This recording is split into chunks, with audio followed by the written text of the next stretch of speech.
Assalamualaikum warahmatullahi wabarakatuh. Perkenalkan, nama saya Sela Agustina, NPM 1834020059, mata kuliah Manajemen Sumber Daya Alam.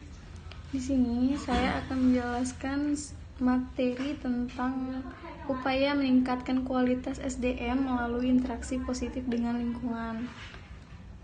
Manusia sebagai komponen lingkungan.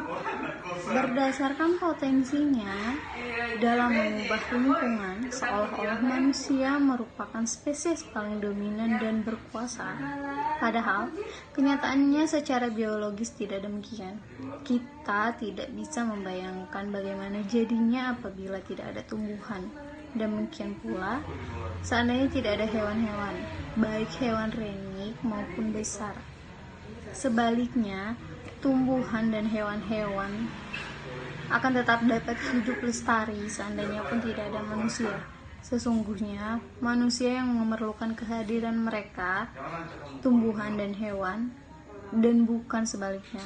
Jadi, melihat kenyataan tersebut, maka secara biologis manusia memiliki kedudukan yang lemah. Sekarang ini, semua sadar bahwa manusia adalah bagian dari alam, tidak berada di luarnya, tidak datang ke bumi sebagai makhluk tertinggi untuk mengeksploitasi alam untuk kepentingannya tanpa batas. Sebagai bagian dari alam, manusia sendiri akan habis riwayatnya kalau ekosistemnya dihancurkannya. Hal ini bukan sesuatu yang teoritis atau etis, tetapi sudah terbukti di mana-mana. Adanya bencana yang berlangsung di mana-mana di belahan bumi, misalnya bencana kekeringan dan kekurangan pangan di Somalia saat ini, yang mengakibatkan kematian massal, merupakan kasus-kasus contoh dari salah manusia dalam mengelola lingkungannya. Keadaan demikian itu haruslah disadari bersama. Bentuk hubungan antara manusia dan lingkungan. Pada garis besarnya, terdapat dua macam bentuk hubungan atau interaksi antara manusia dengan lingkungannya, yaitu interaksi yang bersifat positif dan bersifat negatif. Manusia yang berinteraksi positif adalah yang dapat mengubah lingkungannya, dan perubahan-perubahan yang dilakukan tersebut tetap menjaga kelangsungan fungsi serta keseimbangan ekosistem yang ada. Perubahan-perubahan yang demikian hanya mungkin dapat dilakukan oleh manusia yang berilmu dan berakhlak baik, karena hanya orang-orang yang demikianlah yang tahu kriteria dalam berbuat serta bagaimana cara melakukannya. Berbagai bentuk hubungan antara manusia dengan lingkungannya akan dicerminkan oleh pola-pola sikap atau perilaku manusia dalam kehidupannya sehari-hari. Persoalannya adalah bagaimana upaya pemenuhan kebutuhan tersebut tidak menyebabkan terjadinya interaksi yang bersifat negatif dengan lingkungan, dalam arti tidak mengubah bahkan merusak keseimbangan ekosistem. Peranan pendidikan. Melalui pendidikan akan dapat diharapkan diperoleh sumber daya manusia yang selain menguasai ilmu dan teknologi juga berperilaku positif terhadap lingkungannya.